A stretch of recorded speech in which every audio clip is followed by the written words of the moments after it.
सामाजिक विज्ञान या सामाजिक अध्ययन की पाठ्य पुस्तक का मूल्यांकन करते समय आप किन किन बातों का ध्यान रखेंगे। नमस्कार, जय हिंद। मैं हूं सचिन मंसारे।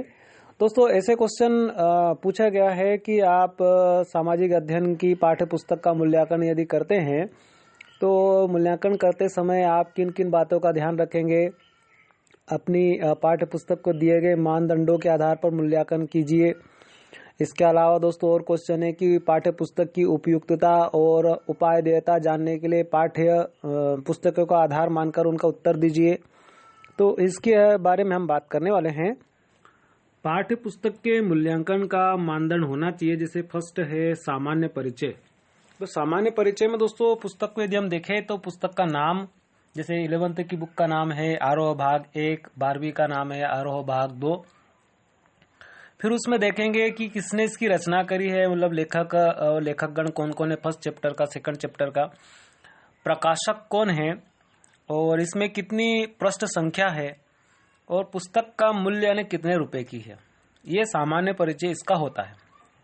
इसके अलावा दोस्तों इसके अंदर हम देखें यांत्रिक तत्व के यानी मैकेनिकल एलिमेंट्स की बात करें तो पुस्तक का रूप देखेंगे, ये टिकाऊपन है कि नहीं, कागज का प्रकार देखेंगे अच्छा प्रकार है कि नहीं, टाइप की स्पष्टता देखेंगे कि सही से टाइपिंग है कि नहीं, शब्दों और रेखाओं के बीच की दूरी को देखेंगे, उपांत यानी कि हाशिए की उपयुक्तता को देखेंगे। थर्ड पॉइंट है संगठन। संगठन में दोस्तों हमको सामान्य योजना देखनी है, विषय वस्तु विभाजन देखना है, सारांश देखना है, क्रमबद्धता देखनी है, सुसंबद्धता देखनी है, मूलभूत एकता देखनी है। और फोर्थ पॉइंट है पुस्तक में विषय वस्तु का प्रस्तुतिकरण। पुस्तक में विषय वस्तु का प्रस्तुतिकरण यानी कि शैली कैसी है, भंडार, शब्द भंडार कैसे है, निष्पक्षता किस प्रकार से है, तथ्य है वो ठोस है कि नहीं, समरूपता देखेंगे, सरसता देखेंगे। और नेक्स्ट पॉइंट है उदाहरण। पाठ्य पुस्तक के मूल्यांकन के में उदाहरण भी होना चाहिए। उदाहरण कैसे, शुद्धता होनी चाहिए, उसमें विषय निष्ठता होनी चाहिए, गुणात्मक उदाहरण होना चाहिए, आकर्षक होना चाहिए, किसी को प्रेरित करने के लिए प्रेरक होना चाहिए और समुचित अनुपात में उदाहरण होना चाहिए। ज्यादा टफ भी और ज्यादा वो भी नहीं होना चाहिए, सरल भी नहीं होना चाहिए, जिस लेवल स्तर पे देखना चाहिए। छठवां पॉइंट है अभ्यास और प्रश्न। अभ्यास और प्रश्न में विषय वस्तु से संबंधित होना चाहिए, व्यापकता होनी चाहिए, मूल्य परकता होनी चाहिए, प्रेरणादायक अभ्यास और प्रश्न होने चाहिए, व्यवस्थित होने चाहिए, पर्याप्त मात्रा में होना चाहिए। संदर्भ और शब्दावली नेक्स्ट 7th पॉइंट है।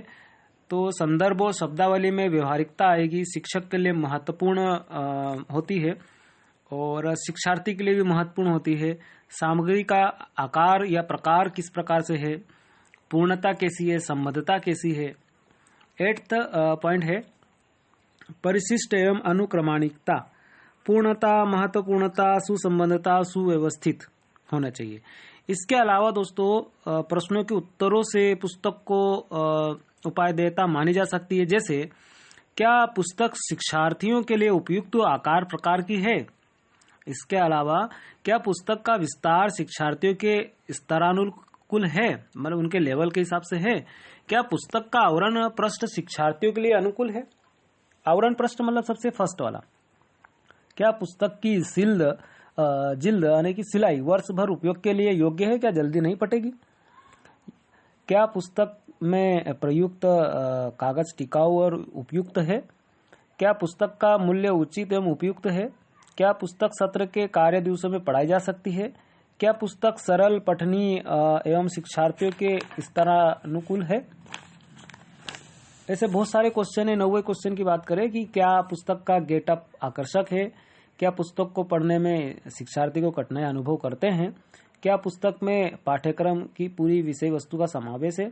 क्या पुस्तक सामाजिक विज्ञान शिक्षण के उद्देश्य को पूरा करती है।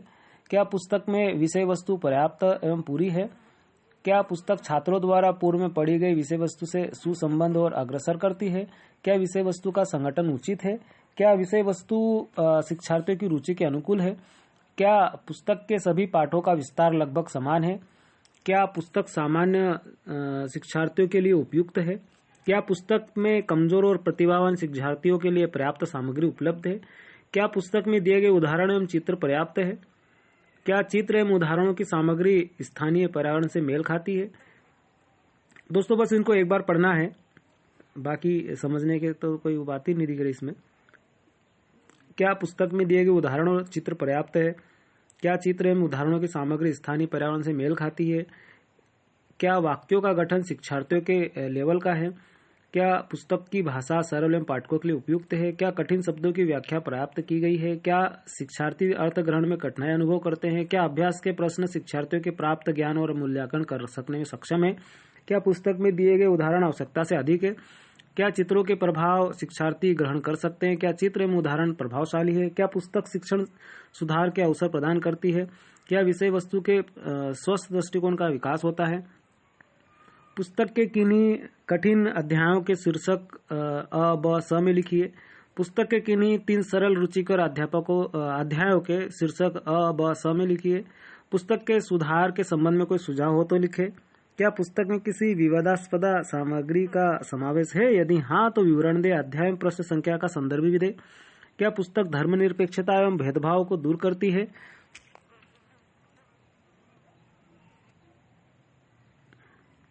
क्या कोई महत्वपूर्ण बिंदु पुस्तक में समावेश से छूट गया है? पुस्तक में जिन बिंदुओं पर आवश्यकता से अधिक चर्चा है लिखे। ऐसे लगभग 40 से 45 पॉइंट हमको लिखना है।